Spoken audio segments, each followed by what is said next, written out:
controle dos recursos globais nunca esteve verdadeiramente nas mãos dos governos ou das populações. Desde as primeiras civilizações organizadas, pequenas elites sempre detiveram o poder sobre a terra, a produção e o comércio, definindo os rumos da economia e da política. A diferença entre as antigas aristocracias e as oligarquias modernas está no nível de sofisticação que esse domínio alcançou. Hoje, poucas corporações e famílias possuem mais influência sobre o destino do planeta do que a maioria dos estados soberanos. A economia global, a mídia, a indústria e até mesmo a ciência são moldadas por grupos que operam acima dos processos democráticos, tornando suas decisões quase imunes ao escrutínio público. O setor energético ilustra esse fenômeno de maneira clara.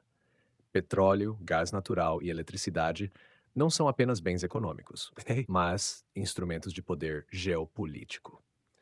Durante grande parte do século XX, um pequeno grupo de empresas conhecidas como as Sete Irmãs controlava praticamente todas as reservas de petróleo do mundo. Embora a estrutura desse monopólio tenha mudado ao longo dos anos, a concentração do setor ainda segue o mesmo princípio. Corporações gigantes e poucos países detêm o acesso às maiores reservas e, por consequência, determinam os preços e o ritmo do desenvolvimento econômico global.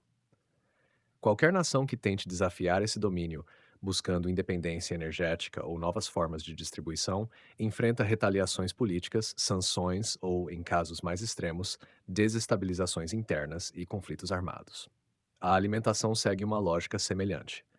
Poucas pessoas percebem que a produção global de grãos, sementes e fertilizantes está nas mãos de um número reduzido de conglomerados. A oferta de alimentos não é apenas uma questão de capacidade produtiva, mas de controle logístico e comercial. As grandes corporações do agronegócio determinam o que é cultivado, como é distribuído e quem tem acesso a determinadas tecnologias agrícolas. A fome em diversas regiões do mundo não ocorre por falta de produção, mas por decisões estratégicas que envolvem subsídios, tarifas de exportação e manipulação de estoques. O poder de decidir quem come e quem passa necessidade é uma das formas mais antigas de dominação, e no cenário moderno, essa ferramenta continua sendo utilizada com a mesma eficácia de séculos atrás. O sistema financeiro não funciona de maneira diferente.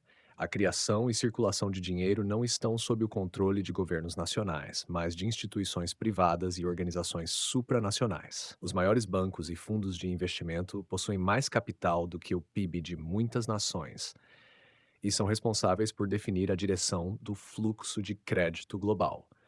Quando essas instituições decidem que um setor ou país deve prosperar, investimentos massivos são direcionados para essa área, criando crescimento artificial. Por outro lado, quando determinam que determinada economia deve ser desacelerada, o crédito é retirado, as taxas de juros sobem e o colapso financeiro se torna uma questão de tempo. O poder dessas entidades é tão grande que crises podem ser fabricadas ou evitadas, dependendo dos interesses envolvidos.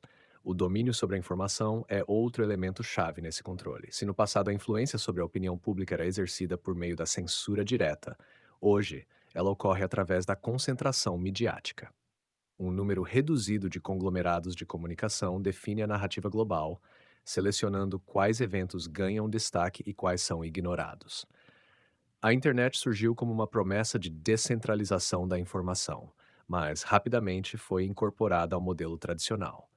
As redes sociais, que deveriam ser espaços de livre circulação de ideias, se transformaram em ferramentas sofisticadas de manipulação de opinião e monitoramento em massa.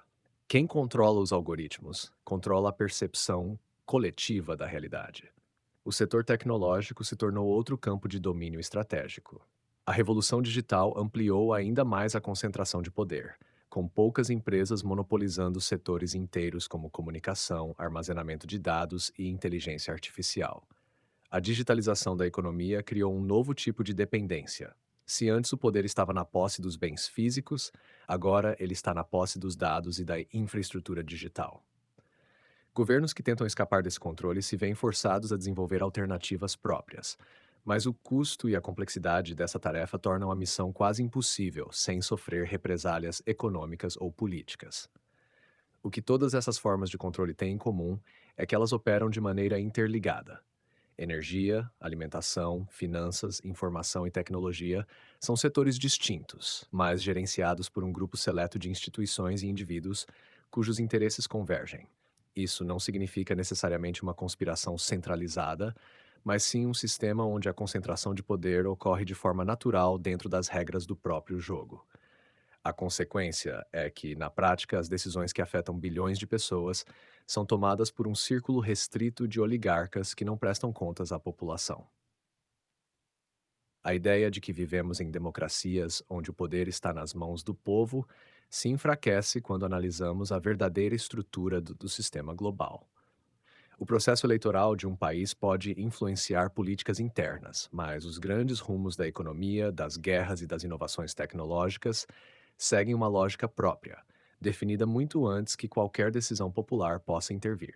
O avanço da automação e da inteligência artificial pode tornar esse fenômeno ainda mais intenso, pois a concentração de capital e de conhecimento técnico cria uma barreira quase intransponível para qualquer tentativa de redistribuição de poder.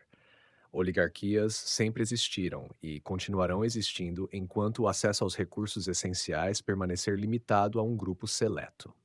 A diferença entre o passado e o presente é que os mecanismos de controle se tornaram mais sofisticados e menos visíveis, fazendo com que a maioria das pessoas nem perceba que está presa a um sistema onde as regras são definidas por poucos.